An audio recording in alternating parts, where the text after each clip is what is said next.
শিক্ষকের কাছে যাবেন, সেখানে আইকিউ টেস্ট করা হয়, তার লেভেল কোন লেভেলে আছে।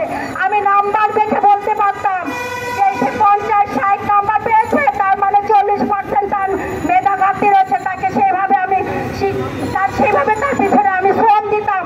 এখন আমি কিছুই দিতে পারবো না। আমি ওই আলোকচিত্র মূল্যায়ন চাই না। রচনা বলি, ওই যে রচনা লেখে লেখে মূল্যায়ন করছে 10 পাতা দিয়ে, এই 10 পাতা মূল্যায়ন পাতা বন্ধ করুন, না হলে আমরা এনসিটিভি শিক্ষা মন্ত্রণালয় ঘেরাও করবো। এই অভিভাবক মারা বলে দিচ্ছি।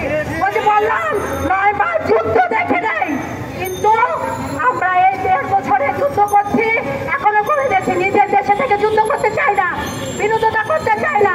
মা হয়ে বলতে আসছি, বলে যাব, এখনো বলছি, এই কারিকুলাম বাতিল করুন, বাতিল করুন, বাতিল করুন।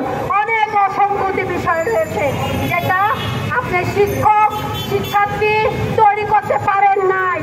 আপনি কারিগরি শেষ করে দিচ্ছেন, কারিগরি ভোকেশনাল সব শেষ করে দিচ্ছেন, কোনোটাই সিস্টেমের মধ্যে রাখেন নাই। আপনি কোন শিক্ষা বিশেষজ্ঞ হয়েছেন?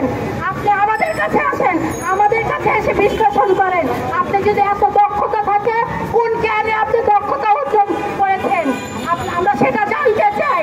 বারবার একই কথা বলে যাচ্ছেন। ধন্যবাদ সবাইকে। আপনারা অনেক মূল্যবান সময় নিয়ে আমাদের অনেক কথা তুলে ধরছেন। আমি চাই সঠিক বক্তব্যগুলো সরকারের কাছে কানে পৌঁছাক, এবং সরকার মহলকে আমিও বলছি, এই যে সায়েন্সের ফিকশন, আপনি যে রান্না করে ওইটা একটা সায়েন্স। আমি যদি ঠিক মতো মশলা না দেই তাহলে সেটা রান্না হবে না। আমি যদি ওই যে ডেজার্ট তৈরি করতে যাই তাহলে ঠিক মতো কেক তৈরি হবে না, বিস্কুট তৈরি হবে না।